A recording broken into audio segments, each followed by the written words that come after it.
ये जनाजा किसका है?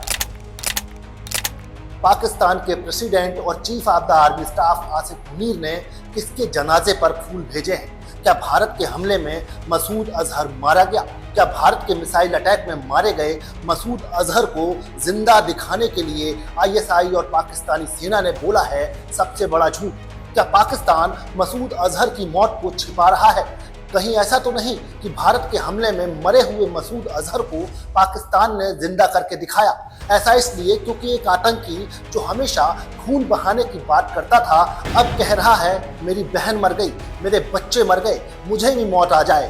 क्या दुनिया को दिखाने के लिए मसूद अजहर के नाम से रोता हुआ बयान आईएसआई ने जारी किया है? जरा सोचिए, जो आतंकी दुनिया में खौफ फैलाता हो वो दुनिया को ये क्यों दिखाएगा कि वो खुद कितने खौफ में है? वो रो रहा है, अपनी मौत की फरियाद कर रहा है। क्या आपको लगता है कि मसूद अजहर दुनिया को खुद आकर बताएगा कि मेरे परिवार के 14 लोग मर गए, मैं बहुत दर्द में हूँ, रो रहा हूँ? सवाल यही उठता है, शक यहीं से पैदा होता है। जब पुलवामा हुआ पाकिस्तान ने मसूद अजहर को छिपा लिया, जब ग्लोबल टेररिस्ट घोषित हुआ पाक सरकार ने उसे लापता बता दिया।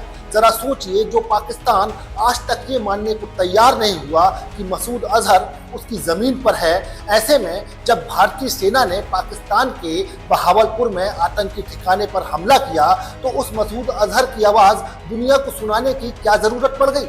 इससे तो उल्टा पाकिस्तान का झूठ ही बेनकाब हो रहा है। जिस मसूद अजहर के पाकिस्तान में होने से पाकिस्तान इनकार करता रहा है, उसी मसूद अजहर को दुनिया के सामने आकर ये बताने की जरूरत क्यों पड़ गई कि मेरा परिवार मर गया, मरकज सुभान अल्लाह पर हमला हुआ? वो ये सब दुनिया को बताकर ये क्यों जाहिर करेगा कि वो ही नहीं बल्कि उसका पूरा खानदान पाकिस्तान के बहावलपुर में रहता है? आतंकी मसूद अजहर पाकिस्तान के बहावलपुर में पैदा हुआ, उसके बहावलपुर में होने की खबरें भी सामने आती रही हैं। 7 मई को भारत ने आतंक के 9 सबसे बड़े अड्डों को नेस्तनाबूद कर दिया। इनमें से एक था बहावलपुर का मरकज सुभान अल्लाह, जहां आतंकी संगठन जैश-ए मोहम्मद का हेडक्वार्टर था और जहां खुद मसूद अजहर छिपा बैठा था। पाकिस्तान के पंजाब प्रांत में बसा बहावलपुर पाकिस्तान का 12वां सबसे बड़ा शहर है। यहाँ मरकज सुभान अल्लाह नाम के एक बड़े कैंपस पर भारत ने एयर स्ट्राइक की। इस 18 एकड़ के कैंपस को पाकिस्तान में उस्मान वाली कैंपस भी कहा जाता है। इसकी कुछ इमारतों में मसूद अजहर और उसके परिवार के कुछ लोग भी रहते हैं। इसी कैंपस में जैश-ए मोहम्मद का हेडक्वार्टर भी था, जिसमें नए लोगों को भर्ती कर आतंक की ट्रेनिंग दी जाती थी। भारत के हमले में आतंक का ये अड्डा पूरी तरह से तहस नहस हो गया, कई आतंकी मारे गए। क्या उसी में मसूद अजहर का नाम भी शामिल है? भारत के हमले में मसूद अजहर के मारे जाने की संभावना इसलिए बढ़ गई है क्योंकि कुछ तस्वीरें इस बात की ओर इशारा कर रही हैं। तस्वीरें आई हैं जनाजों की, ताबूतों की, और नमाज पढ़ते दिखा लश्कर का कमांडर हाफिज अब्दुल्ला रऊफ। एक ताबूत पर पाकिस्तान के राष्ट्रपति आसिफ अली जरदारी और COAS जनरल आसिफ मुनीर के फूल थे। सवाल यह है कि कौन था ये आतंकी जिसकी मौत पर पाकिस्तान की सेना और हुकूमत फूट फूट कर रोई? 7 मई की सुबह एक बयान सामने आया। जैश-ए मोहम्मद ने कहा मसूद अजहर के परिवार के 14 लोग मारे गए। उस बयान में मसूद का दर्द छलकता है। मेरी बहन, उसका पति, उनके बच्चे, मेरी भांजी सब खत्म हो गए, मुझे भी मौत आ जाए। क्या ये बयान असल में मसूद अजहर का था या फिर आईएसआई का प्लान, मरे हुए मसूद को जिंदा दिखाकर पाकिस्तान की नाक बचाने का गेम? क्या पाकिस्तानी सेना और आईएसआई बयान बनाकर मसूद की आवाज में दुनिया को बेवकूफ बना रही हैं?